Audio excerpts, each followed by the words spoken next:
Në shërbimin e dializës në Spitalin Gjakovës e trajtohen 9 pacient të hasit. Drejtori i spitalit, Hilmi Shala, thotë se pacientëve ju ofrohet shërbim falas dhe e trajtojnë njëjtë si shtetasit kosovar.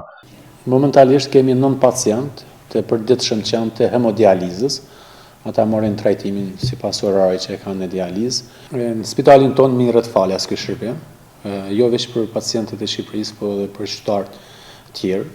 Mirret falas që nga pas lufta, por edhe tash me marrëveshjen e re që kanë bërë në vitin 2021 mes dy ministrive, gjitha shërbimet për qytetarët e Shqipërisë jepen falas në Spitalin e Gjakovës.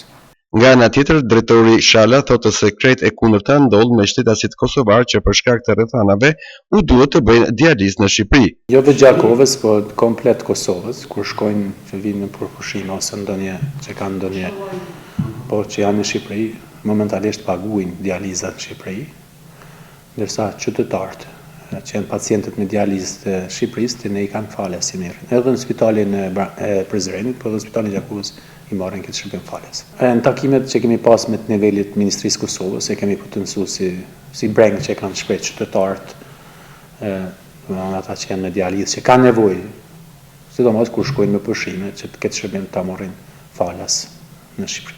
Përveç që Spitalit Rajonal të Gjakovës, edhe ai i Prizrenit ofron shërbim falas të hemodializës për rreth 22 pacientë të Kukësit.